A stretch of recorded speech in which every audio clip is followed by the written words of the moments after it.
Hey yo guys and girls, it's D05 on the airwaves. Greetings and welcome.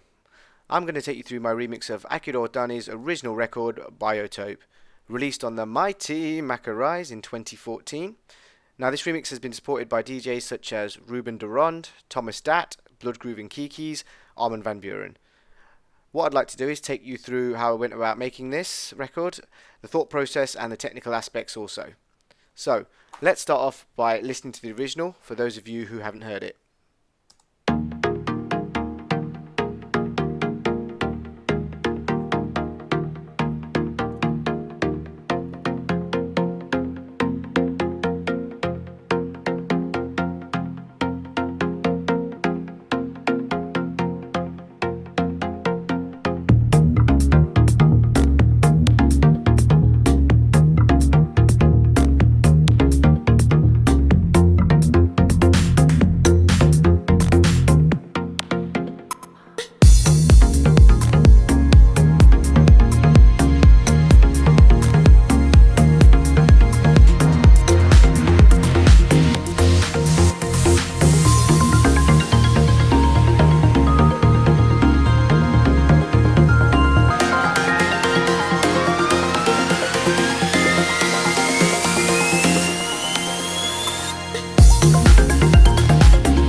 Okay, so the first thing that I really thought about when I heard the original was that it had this sort of natural, organic-y vibe to it, and that's something I wanted to bring forward in my remix. Also, the bass itself, the notes that were hitting on that bass, I tried a few different ideas. I was listening to a track by Poison Pro called Alien, and it was a Shingo Nakamura remix, which if you haven't heard, I suggest you listen to because it's an awesome track. And I was going for that kind of vibe, but I felt like the bass was such a key element in the original that I actually wanted to keep the same pattern going in the remix. So I stuck with that, although I did do some key changes, some bass note changes, which you can see here. So with that natural, organic vibe going on there, I will now play my remix for anyone who's not heard it.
So,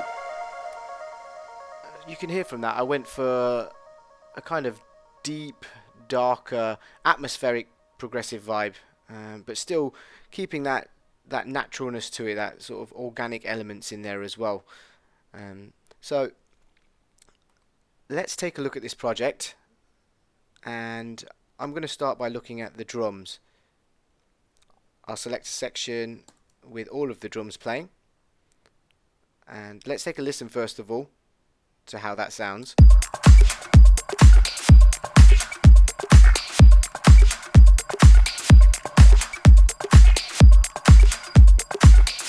So you can hear quite a tight, groovy, percussive drum sound with a few naturally organic-y style elements in there, so I'm sticking with that same vibe. The kick drum itself, snappy kick, still got some thump in the low end though, and it's also got these percussive elements, these little hits, the percussive hits, short tom style things, I don't know what they are, but I felt that really sort of added to the whole groove. And again, this is a loop. I do use loops from time to time. I'm very happy to use loops. If they sound good, they sound good. You know, this whole ordeal with people saying, "Oh well, I don't use loops. I like to make it sound my own," and otherwise people will know. Well, you know, who the fuck's gonna know what this sounds like? Are you gonna know what sample pack this is from? No. I do cut up loops as well. I use different parts of it, but there are times where either I might be feeling lazy or I just like the sound of what I'm hearing, so I stick with that. So processing on the kick, you can see I've got various different bits. These here are filters that I've set up, which are used in the track. So you can see here, I've got that filter set up there, which is just basically a high pass cutting out the low end. And some reverb for some suspense at certain times. I'm not exactly sure when that is used. Right about, okay, it's just for the drum hits in the breakdown. Yeah, so instead of using a drum hit from a sample pack, I just use the kick drum that I've got and put some reverb on it. I want to make sure that this kick is dead in the center, which is why I used a utility to put the width to 0. Just to ensure that it's fully mono. And then we've got an EQ here, Ableton's stock EQ8, which prior to what I use now, I have used quite a lot of. Now that I have some other plugins, it's Equality by DMG Audio, which is something that really makes a difference. When you're stacking EQs, if you've got an EQ that really brings out artifacts and things that you don't want, one's fine, you won't hear it, but it can build up, and it can the overall sound of it can make a difference, which is why I do like using the DMG Equality EQ. However, this is an older project, and I didn't have it at the time, so I just used Ableton's one. You can see here I've just rounded off some of those low subby frequencies there, and then I've cut out some high end which I didn't want. If I turn it off, you can hear it's made it tighter, but not only that, you're getting a bit more bass out of it as well, or the perception is that you're getting more bass out of it. So EQing like this can really make a big difference. So next, some percussive elements, some small EQ because there is some sort of snare in there. You can hear that hit. There's a lot of low end that I just don't need, and then I didn't like these frequencies here around 2.6 kilohertz, so I got rid of those. You can hear that little click coming through, which I didn't want.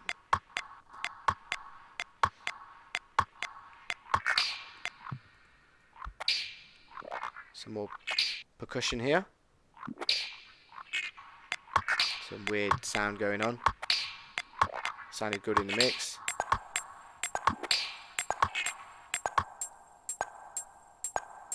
Again, some more clicks and pops with some hi-hats. It's a weird loop with some panning going on. No processing on that. Some hi-hats. All I've done there is put them dead in the center, because you can see how wide they are. Cut out any of the low end that's going to be going in there. Although, yeah, you can see that there. So, didn't want any of that. And then some sidechain compression, really just to make it groove with the kick and stay away from it. Another hi-hat with a high pass on there, just to get rid of that low end. Some more percussion. This is the snare element. my snare track, and another snare below it, which is a wide snare.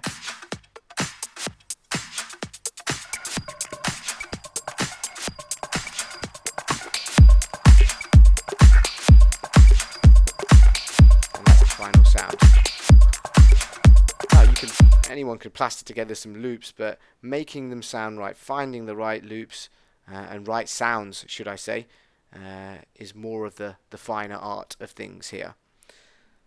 Okay, so the next part I want to look at is the drum processing. Now, all of these channels, these drum channels, have been put into a group, the drum group, and in that drum group I have got an overdrive, Ableton's overdrive going on there, and some saturation using the saturator. What the saturator is doing is it's using this analog clip algorithm, and I've just put some drive on there. That's simply it. And then the overdrive, of course, is really pushing out the mid to high end of it. It's got a lot of drive and just a little bit of a little bit of wet coming out, 6%, and that's really what's flourishing those high ends in the mix of the drums. So if I play them without, first of all, here it sounds quite dry, not much life to it. Let's put the saturator on first of all, already bringing out the kick and some of those different percussive elements. The overdrive, you can hear really pushing through the hi-hats and the percussion as well.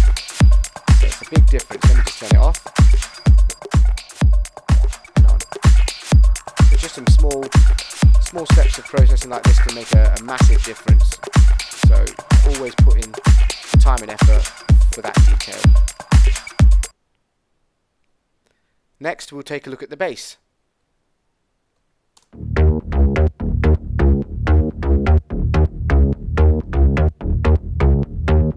And you can hear it's really got that sort of old school FME style bass sound that we're hearing a lot of right now. I'll go through the different elements of it. So it's got a few layers in there, all working out different frequency ranges. Here's the main bass.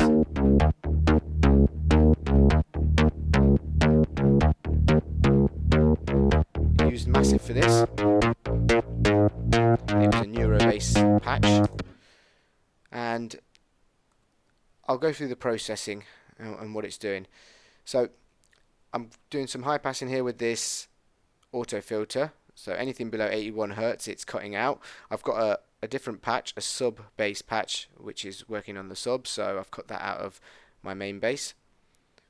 Then I've got some saturation going on. Now this is an interesting one because this is what is transforming the sound. We'll hear what it sounds like before, so what I'll do is I'll just turn off each element. I've got some multi-band compression, sidechain, EQ, and then some stereo imaging going on there. Alright, so let's play it without any processing. And you can hear that really doesn't sound like what you heard a second ago. Getting rid of that, getting rid of the low end. Now the saturator, if I turn this on, you can really hear how much the sound has changed, and I really like using this wave shaper algorithm that they've got, because you can transform the sound in so many different ways using some of these parameters underneath. And the main one here that's making a big difference is the curve. The curve is really transforming this sound. So if I just play without and back in, you can hear the difference. Pump that up. And the depth is how much of that is affected.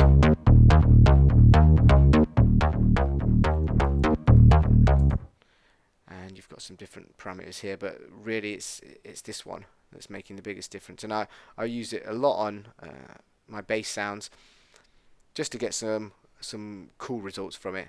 I would recommend messing around with this on simple bass patches, just to hear the difference, just to hear how much bigger and prominent it can make that sound. So multiband, just either being lazy, I think, and not EQing some higher end and mids. I'll just drop this on there. You can hear it's just peeking out those little high frequencies. Then I've got some standard sidechain compression going on here, quite heavy because I want that kick to really bring its power out through it. So it's got a high ratio, 3 to 8, 3.8 to 1, and I've got a lower release on here and a really fast attack, so it's just snapping. And some EQ.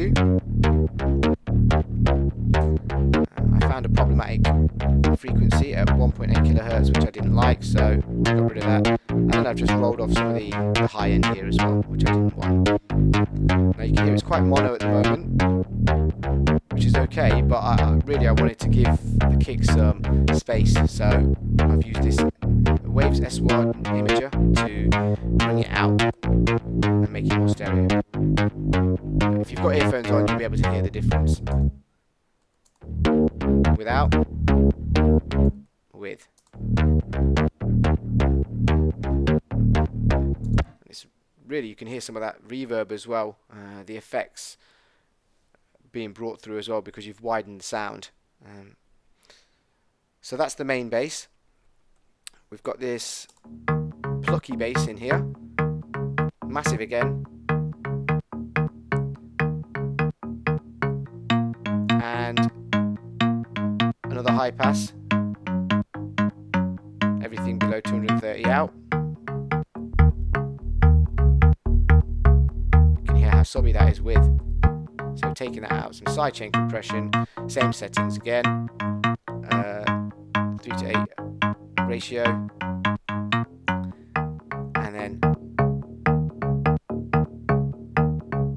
some additional EQ just to get rid of the low end, and I just bring in really this mid to high. That's the bit I really liked about this sound, and it added a nice layer onto the main overall sound.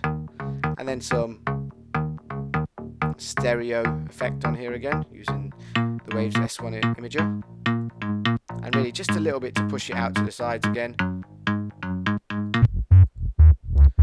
Now here we have the sub bass element.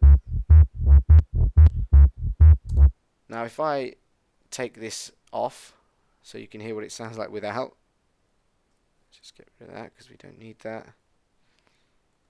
So it's I've got using an auto filter to keep just the subs, and then I've got a Waves R bass on there really just to push out some of the subs as well, get it a bit more boomier in the lower range, some sidechain compression, and then using some overdrive to bring out some of the mid to lows. So this is what it sounds like without. I'm using a pitch plugin just because I've pasted in the notes and they're all at a higher octave, so I've brought them down. That's what they sound like without, obviously with. This is very useful plugin, controlling the note length, because that's what it sounds like without. And really this is me being lazy and not bothering to select these and then shorten them down like that. And instead of doing that, all I've done is use this to control the note length using these parameters underneath and the gate effect as well. So auto filter, really just to keep the low end in there, R bass. And if you've got headphones, you'll hear how much subby that is with the R bass on. Sidechain. Now the sub, of course, you want it to come out, but you also don't want it to interfere with the kick. And these two are the closest elements together, so I really needed to put that sidechain through in order to make sure that the kick, when it hits, it is not being drowned out by the sub. And then finally some overdrive. really it's brought out some mid-range as well. I'm not too sure at the moment why I did that, but in the overall mix it sounded right, so I kept that. And then another nice accompanying sound to go with the main bass. Same processing really, I just copied it over, I would have thought. Some different parameters set here with the curve. If I turn that off, you can hear that.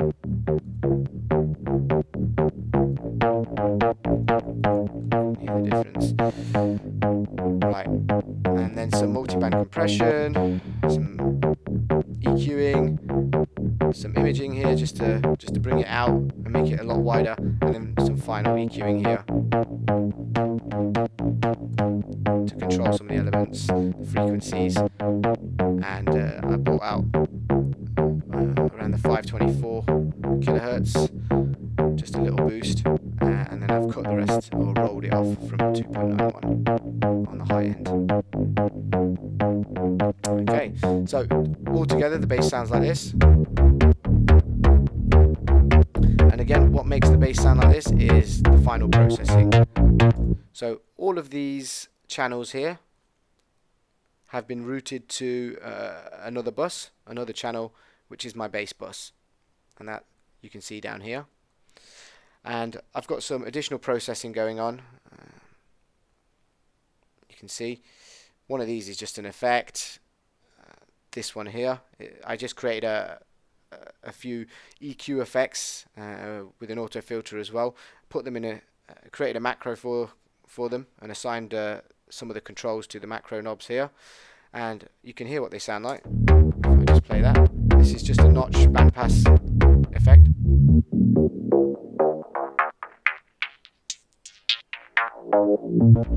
Very simple to make. If you look at the map section, you can see what I'm doing here. I've got maximum and minimum controls, and see what the low pass is doing. And then you've got the high pass as well. So I'm removing any of that bass frequencies. Simple to make, give it a try. You'll be using these again and again once they're done. Okay, let me get rid of this. And if I go back, so the processing I'm using, I've got a Cable Guys volume shaper. If you don't know what that is, it's basically doing some more side chaining, and it's allowing me to create volume envelopes here in order to control the volume using my own lines and curves. Then I've got, from the SSL range, some EQing going on here, and also something I love to use, which is the SSL compressor. Very nice modeled compressor on the hardware to software, and it really gives a good sound to bass. I've copied a setting from Seven Skies actually. He was doing some EQing processing, so this is one of his settings, tweaked a little bit of course to suit this track, but again very helpful, so thank you sir. And then some additional compression here just to bring all the levels together, and some final EQ to get rid of or roll out some of those high ends and get rid of some of that subby low end as well. So if I just turn it off, I'm going to deactivate all of the processing, sorry, and then play that. This is with.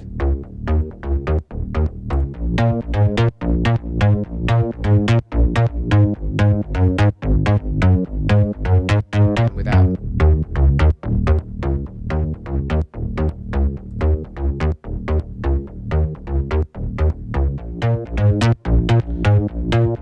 So you can see just putting those final touches on the overall sound, really to bring it out and bring it together. And with the drums, it sounds like this.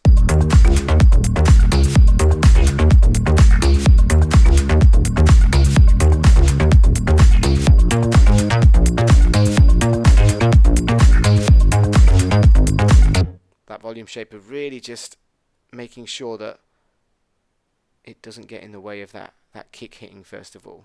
So right, on to the next parts. So I mean, I'll quickly go over the effects. Really, there's nothing special going on here.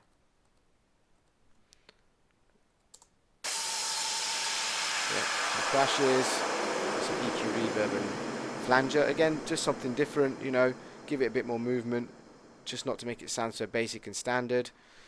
A reverse crash, big sweep up, some compression, but nothing actually going on there. So this, I was thinking about using it for side chaining, but I didn't bother. And then I've just got some EQing going on.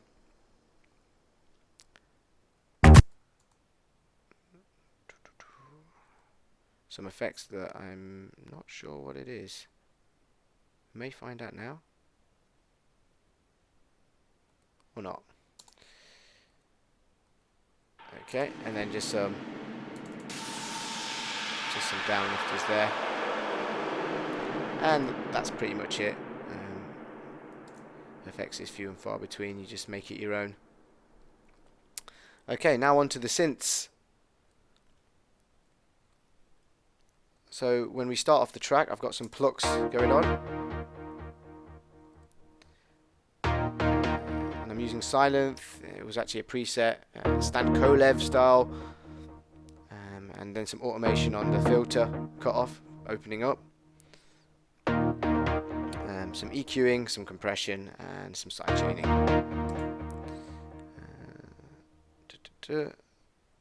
What else have we got here? Some RP sounds. That one. And this one. Yeah. Kind of like some incidentals in the background, really going off. Like that. I'll put it into context.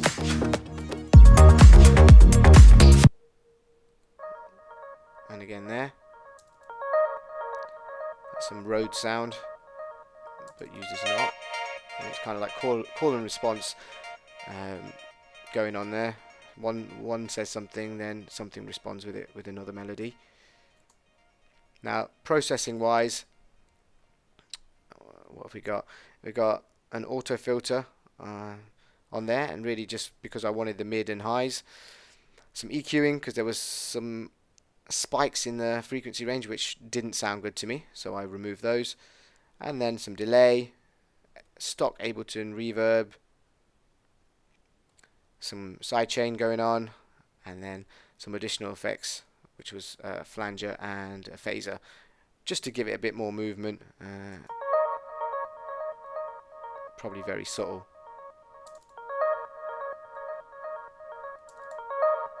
Yeah, very subtle, but makes all the difference. And I've got this kind of like sine wave reverberated hit. Some auto panning, some compression just to push it out, and some reverb. That's making the big difference. And then some sidechain. This sound was something I didn't bother using, and by playing it you can hear why. I don't think it fitted in too well. Now these were the other parts, the atmospheric bits. So this was a loop that I'd found. Really nice sample. If I put it on without processing, that's getting rid of that sub, which I didn't want because I didn't want it to interfere with the bass. And then all of this, you can hear that. Now I can put it back on, get rid of that sub. I've rolled off some of the high ends here, and it's using an LFO, so that's the important part. That gives it the movement. If I play it again and turn this off, you can hear how dead center it is. It's slightly boring, there's nothing going on with that. If we use the auto filter and use the LFO to control what we're cutting off here, it's actually panning it, moving it left, right between that cut, and it's just giving it a bit more movement and a bit more interest. Reverb, give it a bit more space. Ping pong, same again. And then some sidechain compression. Again, here's some atmospheric sounds. Same processing, just copied it over. Play it here, context. Without. See instantly how much of a difference that makes. And I'll go back to it, and I'll probably say it a lot throughout this recording, but it's all in the detail. So all these little things that you think, oh, I won't bother putting in, by putting them in, you'll see how much of a difference it actually makes. Okay, and then we've got some more ambient sounds. Probably shouldn't have used the same track for different sounds, but fuck it, that's what happens. You can hear these.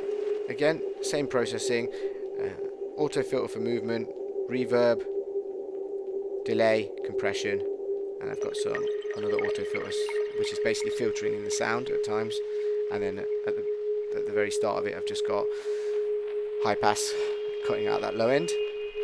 And then without these sounds, let's just turn them off.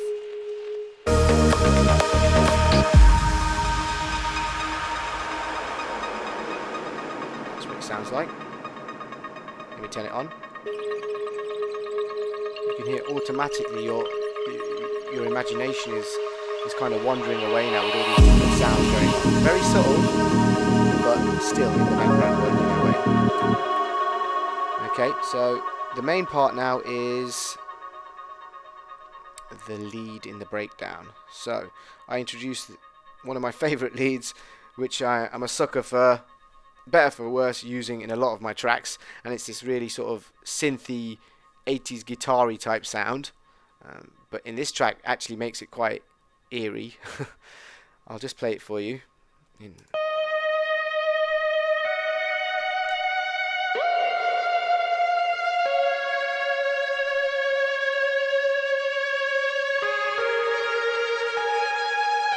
Hear that wailing sound, which some people do not like. I know anyway, a lot of my friends don't, but I love it. You can hear the difference if I take off the reverb, and that is what is really giving the space here, and play it now.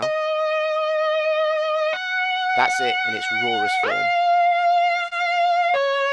Not pretty. EQ is really cutting at some of the high and low ends, controlling that. Just slight mono settings there, just to bring it in a bit more, only a little bit. Some compression, control some of them spikes, and if I put this on, the reverb, that's what's really providing the space in the track for this sound, because it is quite a strong sound. And then of course I've used the inbuilt effects as well to space it out a bit more. And in context.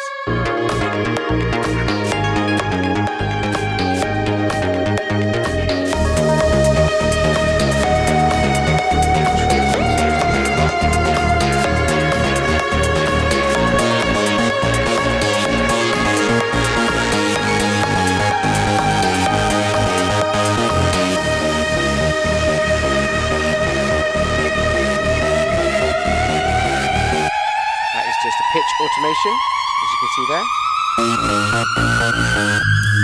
Really provides a suspense for the track.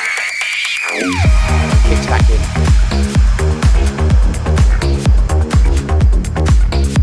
Bang in. Right, so that was the main synth. There's a piano stab going on here. If you hear it in context.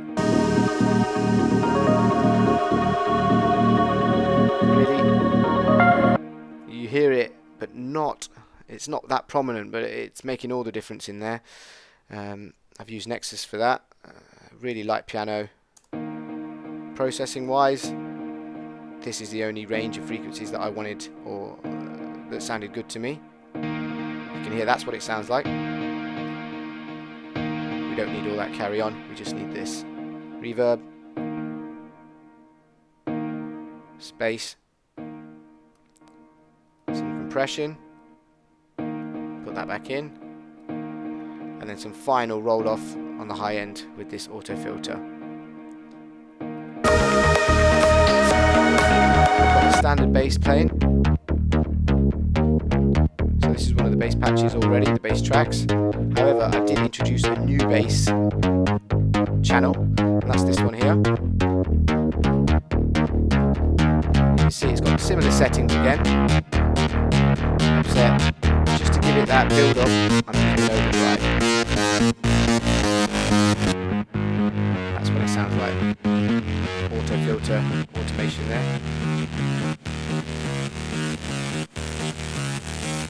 See?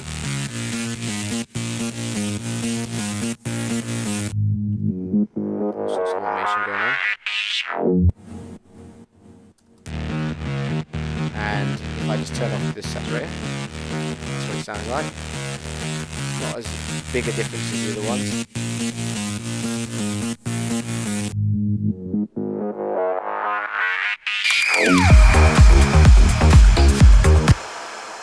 Okay, and then I had some pad sounds also in the background. Very lush pad. I like using these types of sounds. It's got that really sort of melodic-y, progressive vibe for me.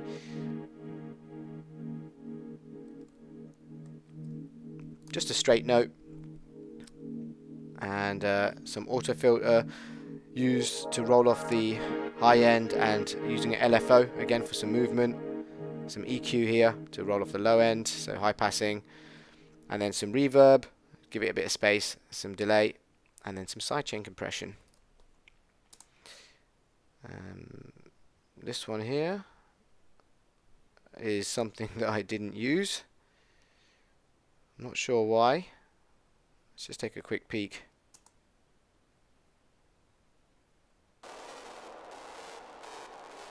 Right.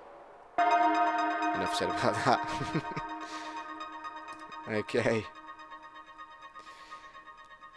So the final part I'd like to go through now is the vocals. I'll just catch a point where we've got all of them going on, and I'll just solo these out so we can hear what they sound like.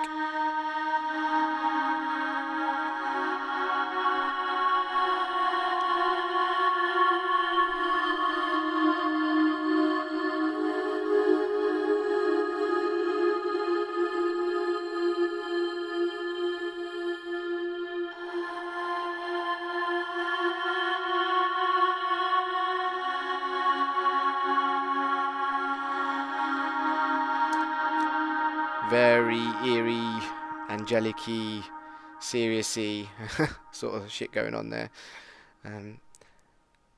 Now the processing, all I did was, I've got some weird EQ going on here.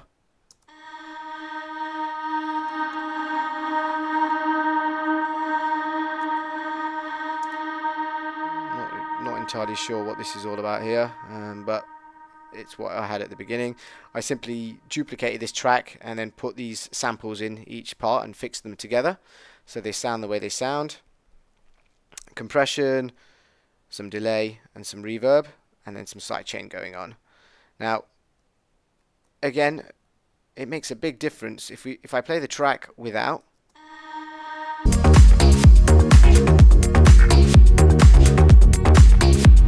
Now put these in.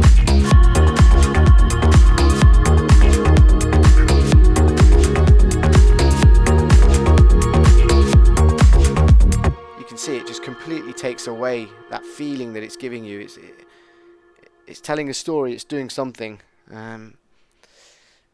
So I do like using vocal samples and cuts and all that kind of stuff in a lot of my tracks. It just adds another depth to the mix. So I was quite happy with that. And again, if I, even in the breakdown, if I same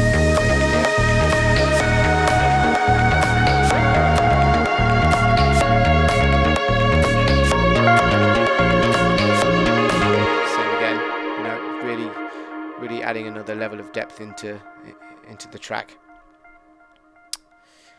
Okay, so the final part that I'll touch on really is what I have on my master channel. Now, I'm not a mastering engineer, so I don't master a lot of my own tracks. I have mastered a few, but I won't be starting anytime soon. There's too much going on as it is, so I leave that to the experts for now. What I have got on here is a plugin. Basically, it's just a chain of plugins, multiband, saturator, and limiter. And I have the mix. If you take a look at the master channel.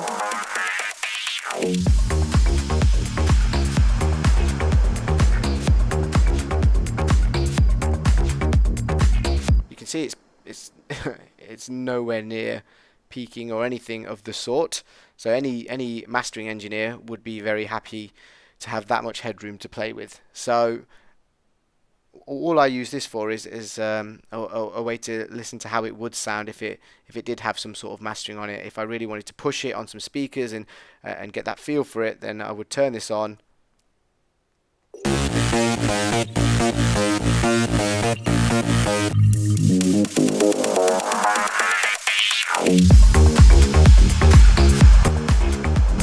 Just to get an idea of how it sounds in context. And then I've got a Master Effects rack on, but I didn't bother using it. I was trying out some stuff. Obviously, probably didn't sound the best. I mean, I've got it on here. Let's have a look.